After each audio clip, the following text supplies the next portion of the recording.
everyone. We live in a time of remarkable innovation and wealth creation. Real GDP per capita in the United States has tripled in the last 50 years. The portion of the world living in extreme poverty has plummeted. Child literacy is up, so is life expectancy. From alternative energy to miraculous new drugs, our world is shot through with technology that even a decade ago seemed like science fiction. But all of this productivity is matched only by the enormity of its imbalance.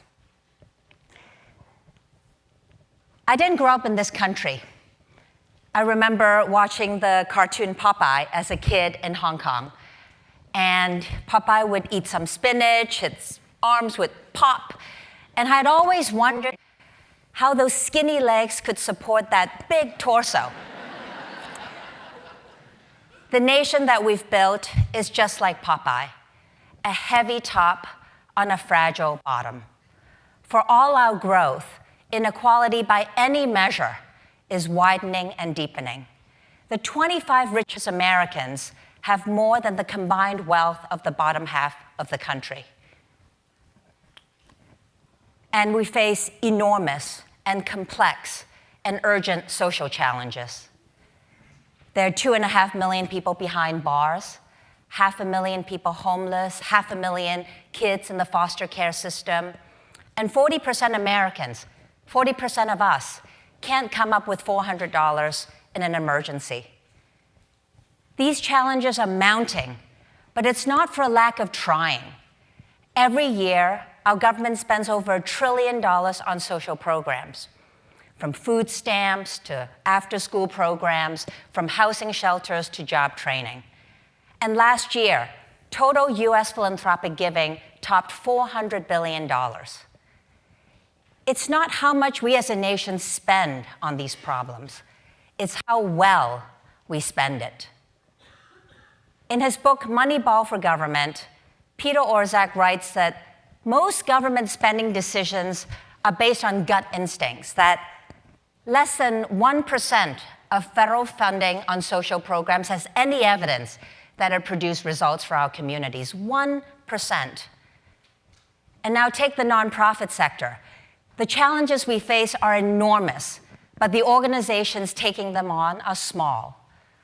Of the 200,000 human service nonprofits founded since 1975, only 200, or 0.1%, has reached scale of over 50 million in revenue. So even the best nonprofits have a hard time accessing the growth capital to meet the scale of our social challenges. And finally, the capital markets. Unprecedented amounts of money flow through the global financial system, but none of it is flowing to address our deeply entrenched social challenges in a direct way. Our world is organized with this kind of bifurcated worldview that the only purpose of investments is to maximize financial returns, while social challenges are the jobs of philanthropy and government alone. So what does this all mean, and how do we rethink the relationship among governments, nonprofits, and the capital markets? 8 years ago, I was about to turn 40. Things were good. I had built a career in money management and asset management, management consulting and asset management. And things were going well, and I had even figured out the whole work-life balance thing, and our kids were happy. I'd been playing the game for a while and playing it pretty well, but the more I played, the more I questioned the rules of the game and my place in it. Why should we continue to leave social challenges to just philanthropy and government? And why shouldn't the capital markets have a role? So I took a leap and co-founded a nonprofit called Social Finance, a pretty funky nonprofit that works to bridge the worlds of finance, policy, and social change. Over the last 8 years, our team has been building a new model to finance social change.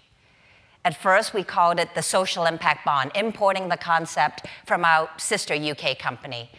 But since it actually isn't quite a bond, we started calling it pay for success. It's a distinct type of impact investment. It makes money by improving the effectiveness of how our government spends taxpayer dollars. So remember that I said that only 1% of federal funding had any evidence of it being spent wisely? Our work is taking aim at the other 99%. So right now, when government decides to fund a social program, they typically contract for outputs or services on a fee-for-service basis, such as the number of hours in a job training program or the number of visits with a clinician. Pay for success flips that on its head. Instead of paying for the number of hours in a job training program, government agrees to pay for how many people who receive that training actually get jobs and keep jobs. And instead of paying for doctor's visits, governments agree to pay whether people going through those visits with doctors actually recover successfully from substance use. So pay for success is a mechanism that changes the way we fund social programs. So instead of taxpayer dollars spending money on programs with uncertain outcomes and hoping that they work, it spends money on outcomes after they've been achieved. So how does it work? Nonprofits, investors, and governments come together to tackle a social challenge. We jointly decide the outcome that we want to achieve and how we'll know that we've reached our goal. The investors put up the upfront capital to scale a particularly promising nonprofit. Then we collect a lot of data, we track progress, we make adjustments along the way. If in the end, an independent third-party evaluator comes in and determines that the project has been a success, then government repays those investors through a performance-based contract. And if not, taxpayers are off the hook. That's where the name pay for success comes from. Government only paying for measurable, tangible results for our communities. And while that may make common sense, it's hardly commonplace. Let me give you a particular example, and an example that has special resonance for me as an immigrant. Massachusetts has been running on near full employment, and businesses are increasingly looking to refugees and immigrants to fill vacant positions. But these immigrants come to our country with limited job skills and limited English skills, which puts the Massachusetts economy, its sustained growth, at risk. So we partnered with the state and a fantastic nonprofit called Jewish Vocational Service. 40 impact investors put up over $12 million, investors like Prudential Financial, foundations, individuals, and donor advised funds, so that 2,000 more immigrants and refugees can get job training and English instruction. They'll get training that will put them into jobs in banking, in nursing, in hospitality. Good jobs with benefits like being a bank teller at a global financial institution or being a nursing assistant, a certified nursing assistant at a Boston teaching hospital. Success of the program will be based on 3 metrics. First, successful placement into jobs. Second, higher earnings over time. And third, transitions into higher education. Investors will only get repaid to the extent that these outcomes are achieved. So when an investment is successful, it pays off and everyone benefits. And if not, funders bears the risk instead of taxpayers. There are now over 100 social impact bonds across 24 countries, mobilizing almost $500 million, tackling a range of social challenges, helping care for our veterans, giving kids a healthy start, housing the homeless, and reintegrating ex-offenders into society. At 100 deals, the social impact bond tool remains small, but with great potential and one that's emblematic of big ideas. The idea that finance can be a public, spirited responsibility. The notion that great nonprofits can finally have the kind of capital to scale to meet the demands of society. And the aspiration that every public dollar is enabling the pursuit of life, liberty, and happiness. This work has been super, super hard. Working across the sector with colleagues to build the field from scratch has not been easy. In fact, it's the hardest and the most complex work that I've ever done. And it's far from perfect. And some days I feel like the more we learn, the less we know.